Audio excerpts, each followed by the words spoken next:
The sky over Eastern Europe in the winter of 1943 wasn't blue anymore.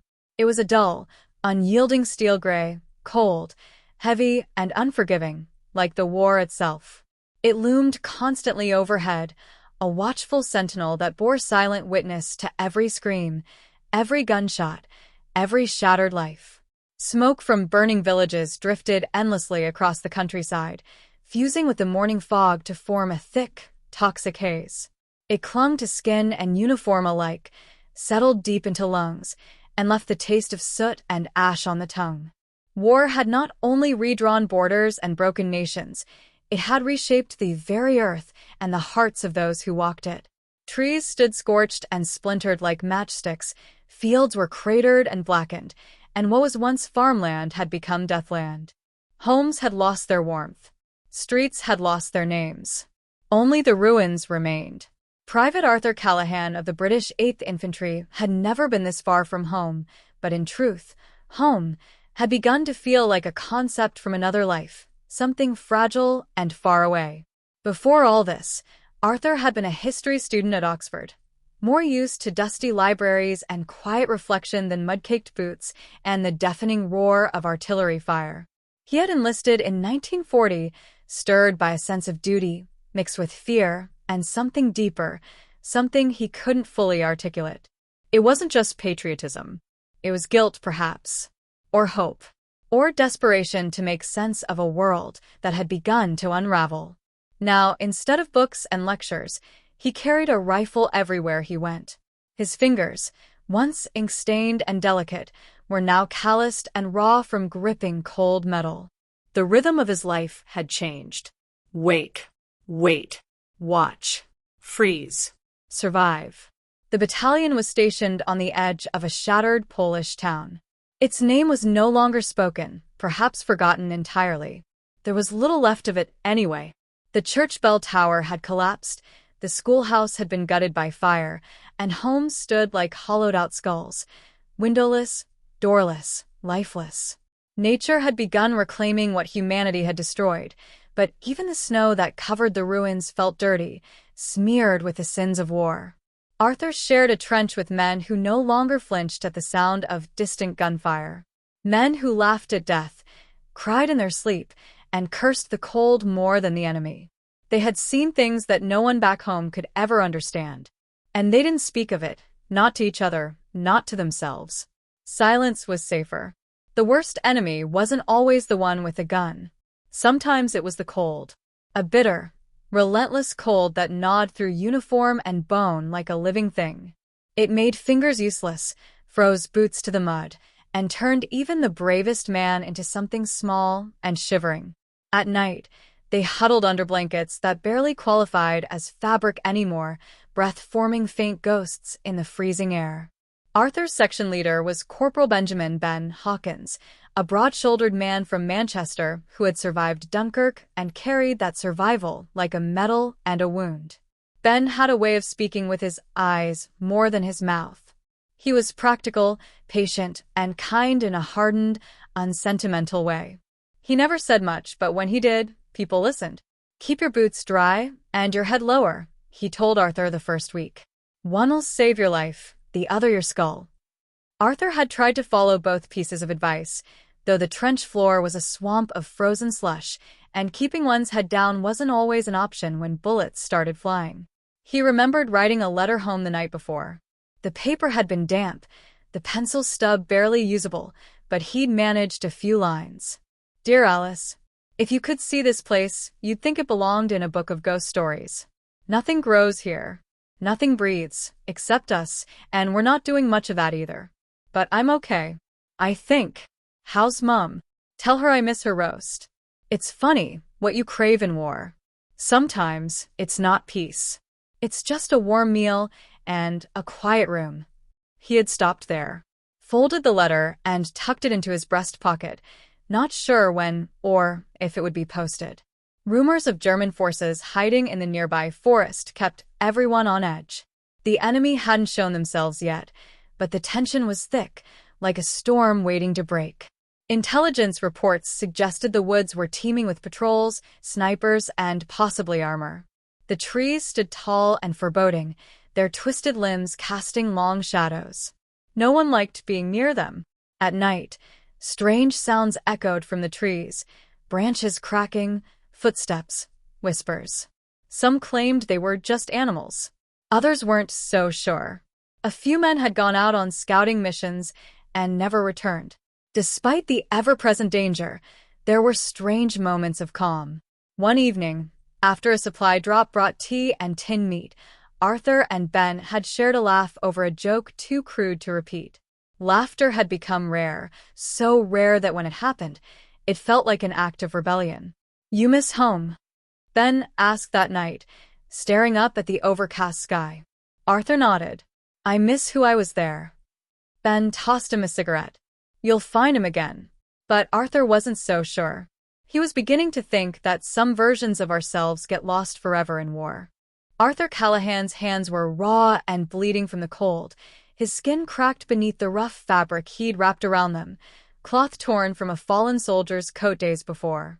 His gloves had frozen solid earlier that week and were left behind on the side of the road during a forced march. In this war, you held on to what you could, and when you couldn't, you took from the dead. He crouched low in the trench, the frozen mud biting into his knees. Beside him was Corporal Ben Hawkins, a grizzled, broad-shouldered man from Manchester with a thick accent and steady nerves. Ben was the kind of man who always knew what to do, not because he had all the answers, but because he had long accepted that sometimes there weren't any. Ben had survived Dunkirk. He never talked about it, but his silence spoke more than any tale. He wasn't hopeful, but he wasn't bitter either. Just practical, grounded, reliable. He had taken Arthur under his wing early in the campaign, sensing the green fear behind the young man's eyes, the sort of fear only someone fresh from Oxford and fresh into war could carry. "You hear that?" Ben whispered one morning, his voice barely a breath. His exhale curled into mist in the freezing air like a fading spirit. Arthur froze, listening. At first, there was nothing, just the distant crackle of fire from the smoldering ruins behind them, the occasional metallic groan of shifting ice on barbed wire. Then he heard it, faint, deliberate crunching. Not the erratic shuffling of wildlife or wind. These were boot steps. Many of them. He gripped his rifle tighter, knuckles white even beneath the makeshift bandages. "Could be patrols," he whispered, his breath catching halfway. Ben's eyes stayed locked on the trees ahead. "Too many." Arthur's stomach turned. Moments later, the sky lit up with a harsh red glow. A flare, arcing high, trailing sparks. Red. Contact. Then, as if the light itself had triggered it, the forest erupted. Machine gun fire burst from the treeline in waves. The sharp cracks of rifles echoed in bursts, and mortars whistled overhead. Snow exploded from the ground as bullets ripped into the earth. Men screamed. Orders were shouted. Arthur couldn't tell what anyone was saying. It was all noise, all chaos. The trench came alive in an instant, soldiers leaping up, returning fire, ducking, moving like shadows in the half-light. Arthur raised his rifle and fired into the darkness ahead. He couldn't see faces, just silhouettes moving quickly between trees, muzzle flashes winking like angry stars. The recoil slammed into his shoulder. He fired again, and again. Around him, men fell, some with cries, some without a sound. He caught a glimpse of Private Dalton, the boy from Wales who used to hum old folk songs in the evenings, crumple forward clutching his side. Blood painted the snow. The medic dragged him back, disappearing into the rear trench. Ben was firing calmly beside him, short, controlled bursts. His expression was stone. Arthur ducked, a bullet grazing the rim of his helmet. His heart thundered in his chest, louder than the gunfire. He reached for another magazine, fumbling with frozen fingers, breath coming in gasps. The trench stank of cordite, sweat, and fear. "Keep your head down," Ben barked. "Don't shoot what you can't see." Arthur nodded, barely hearing him, and rose just enough to fire again. One of the German soldiers burst from the trees, too close, rifle raised. Arthur didn't think. He fired. The man dropped mid-step, crumpling face first into the snow. For a moment, everything else vanished. It was the first time Arthur knew, without a doubt, that he'd killed someone. There was no time to dwell. The battle surged on. Grenades were hurled from both sides. One landed a few feet from their position. Ben grabbed Arthur by the collar and pulled him down just as it exploded. Earth rained down. The shockwave left Arthur's ears ringing, his vision blurred. When he opened his eyes, Ben was already back up, firing again. "Arthur, you still with me?" He nodded, though his chest burned and his thoughts spun. The minutes dragged like hours. The forest in front of them became a field of ghosts, men running, falling, crawling, screaming. The snow was churned into red slush. Rifles overheated, hands bled, eyes stung from smoke. Finally, as the first light of dawn broke over the horizon, the firing began to fade. The Germans withdrew, their attack repelled. The sounds of battle ebbed into an eerie silence, broken only by the groans of the wounded and the distant thump of retreating boots. Arthur slumped back against the trench wall, exhausted. His rifle barrel smoked in the cold air. His whole body ached. His mouth was dry, coated in dust and ash. His ears rang with a high-pitched hum, muting the world around him. They had survived the ambush. For now. All around him, the forest floor was littered with bodies. German and British alike. Blood soaked the snow. Rifles lay abandoned, helmets cracked. The red flare still smoldered in the sky above like a wound that wouldn't close. Ben sat beside him, pulling a cigarette from a dented tin. His hands shook as he lit it. Arthur turned to him, his voice hoarse. "We held the line." Ben exhaled smoke, his eyes far away. "Yeah. But for how long?" No one answered.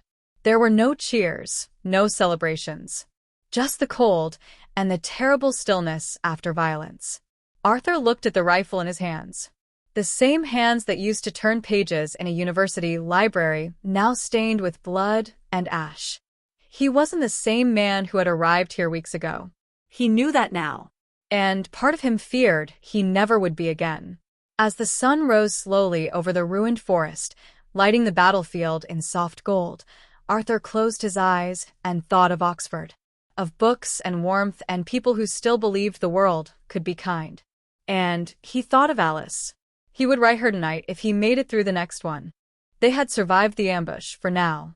But survival in war was like a shallow breath between crashing waves. It meant you lived to face the next battle, not that the danger had passed. The forest was quiet again, save for the occasional crack of ice breaking under pressure or the far-off sound of distant artillery. The snow, stained dark in places, had begun to fall anew, covering the bodies and blood with a fresh, deceptive innocence. Later that evening, Arthur Callahan sat by the weak glow of a makeshift fire in the ruins of what had once been a family home, its roof half-collapsed, walls pockmarked with bullet holes. An old stove had been salvaged to burn scraps of wood. It didn't offer much heat, but it gave them light and the illusion of comfort. Arthur reached into his coat and pulled out a folded letter, worn at the creases, its paper softened from being pressed to his chest day and night. He held it for a moment, fingers tracing the edges, before opening it carefully. The handwriting was neat, feminine, soft looping letters that brought a ghost of a smile to his lips. "My dearest Arthur, the winter here in Sussex is biting, but nothing compared to what I imagine you're enduring. I pray for your safety every night. We all do. Mother lit a candle for you at the chapel last Sunday. Your brother carved your name into the oak tree behind the house, so you'll never be forgotten, no matter what happens." He read it slowly, letting each word settle deep inside him like a balm to the cold and violence that had soaked into his bones. The scent of home rose faintly in his mind, lavender from the garden, fresh bread, the creak of old floorboards. Things he hadn't realized he missed until they became memories. After reading the letter twice, Arthur folded it gently and slipped it back into the breast pocket of his coat. He wasn't a religious man, but that night, as snowflakes danced into the fire's glow and melted before they touched the earth, he whispered a quiet prayer. Not to God, exactly, but to something, anything that might be listening. Across from him, Corporal Ben Hawkins sat with one leg outstretched, cleaning the mud from his boots with a scrap of cloth. The firelight played across his face, highlighting the sharp line of his jaw and the deep scar that cut across his cheekbone. A souvenir from Dunkirk, though he never talked about it. "Letters from home?" Ben asked without looking up. Arthur nodded. "My sister." Ben gave a faint smile. "Mine writes too. Every month, like clockwork. Doesn't say much. Tells me the dog's getting fat, the milkman's still late. Useless stuff, really. But it reminds me I still exist back there." Arthur chuckled softly. It was a weak sound, like a man remembering how to laugh after forgetting for too long. "I used to think the world outside this war would forget me," he said. "That it would move on without noticing who never came back." Ben looked up, his eyes catching the firelight. "That's the thing, Arthur. We're already forgotten by most. Except the few who wait for us. That's why the letters matter. Not the words, the act." They sat in silence for a moment. The fire crackled. A beam groaned above them. Somewhere in the distance, a fox barked. Arthur stirred the coals with a stick. "Do you think they'll ever understand what it's like here? What we've seen?" Ben didn't answer right away. He took his time, carefully finishing the polish on his boot before setting it down and leaning forward, his elbows on his knees. "No," he said finally. "And that's a good thing." Arthur raised an eyebrow. "If they understood," Ben continued, "then it would mean they've lived through it too. And I wouldn't wish that on anyone." Arthur nodded slowly. He knew Ben was right. Civilians romanticized the war. Newspapers spoke of bravery and honor. They didn't print the smell of burning flesh or the sound a man made when his lungs filled with blood. They didn't talk about the nightmares that came every time your eyes closed. No one at home would ever know what it was like to cradle a dying boy who still called out for his mother in another language. And maybe that was for the best. The fire began to die down, flickers of light fading into amber embers. Arthur took off his helmet and set it beside him. His body ached with exhaustion, but his mind remained restless. "I used to think I'd go back to school after this," he said softly. "Finish my degree. Become a teacher. Maybe write something." "You still can," Ben replied. Arthur glanced at him. "You think so?" Ben shrugged. "If you live long enough." That was the unspoken truth between all of them. Dreams were only real for the living. They sat until the fire died, then crawled into the shadows to sleep among the ruins, the snow still falling outside, soft as ash. Days slipped by under the heavy silence of waiting. There were no songs, no laughter, just the uneasy quiet that settles before a storm. The men of the 8th Infantry moved like ghosts through the ruins of the village, their eyes scanning treetops and corners, their hands never far from their rifles. Then, one bitterly cold evening, a scout returned, panting, his face pale beneath his helmet. He had seen movement, German armor heading straight for them. Not just infantry this time. Tanks, half-tracks, a full mechanized force. The message spread like fire through the ranks, but no one panicked. They had expected this. Still, hearing it confirmed made the air colder, the shadows darker. Captain Redding called what was left of the company to the center of the bombed-out village square. Lantern light cast harsh angles across his face, carved deep with years of war. "We are outnumbered, and we are outgunned," he said plainly, his voice calm and unshaken. "But we are not out of options. We hold this ground until reinforced. If we lose this village, we lose the entire sector, and God help the civilians beyond it." There were no grand speeches. No false hope. Just orders. They all understood what was coming. No one clapped. No one cheered. They nodded, exchanged glances that held more than words ever could, and moved back to their positions. Ammunition was checked again. Trenches were reinforced. Booby traps were laid across the main road. That night, Arthur didn't even try to sleep. He sat alone, his back pressed against the wall of a half-destroyed cottage, the roof gone, the windows shattered. The moon was high and full, casting pale light across the broken stone floor. He stared at it, the moon. White, still untouchable. How strange that something so far away, so silent, could remain unchanged while the world below tore itself apart. He pulled out his small, battered notebook, its pages already filled with thoughts, sketches, and fragments of letters he never sent. His pencil hovered for a moment, then he wrote slowly, deliberately. "If I don't make it, tell them I was brave, even when I was terrified. Tell them I remembered what the stars looked like, and how the moon felt like home. Tell them I wasn't angry when I died, only sad I couldn't say goodbye." He paused, then underlined the last word. A quiet breeze slipped through the broken wall, rustling the corners of the page. Somewhere in the darkness, a distant engine rumbled, a low, thunderous growl crawling across the frozen ground. Arthur closed the journal and slipped it into his coat. He lifted his rifle and looked once more at the sky, memorizing the stars in case it was the last time he saw them. Then he stood and rejoined his comrades in the shadows, waiting for the storm to break. The attack came at dawn. Tanks rolled down the snowy path like giants. The ground shook. Mortars screamed overhead. Arthur's ears rang as explosions lit up the village like hellfire. He and Ben took shelter in the rubble of a church, using its stone columns for cover.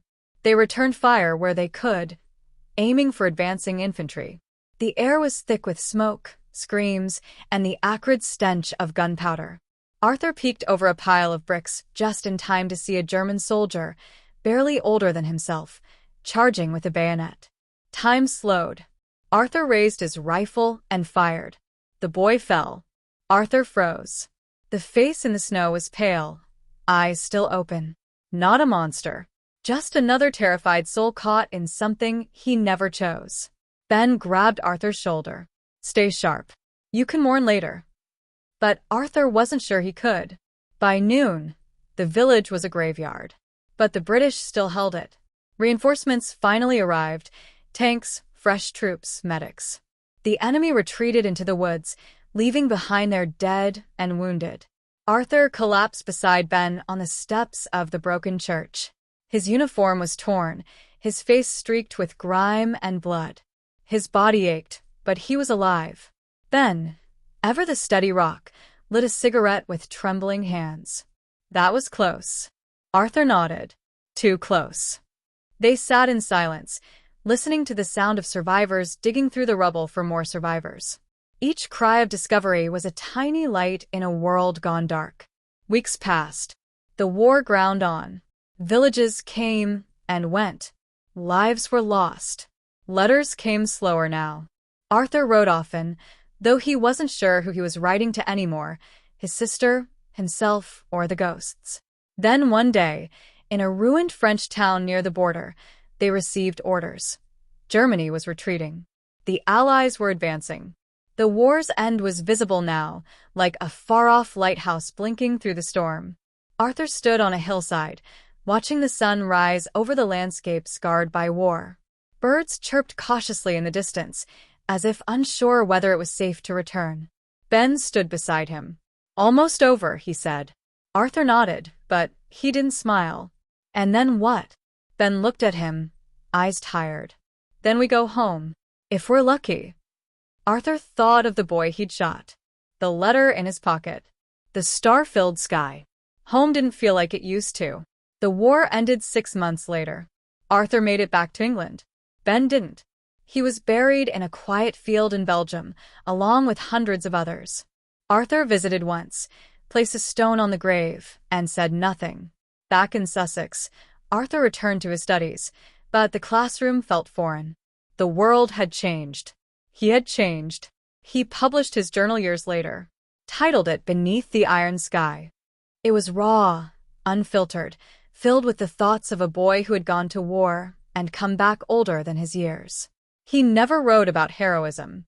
He wrote about holding hands with dying enemies, sharing rations with friends, and seeing beauty in a sky that no longer looked blue.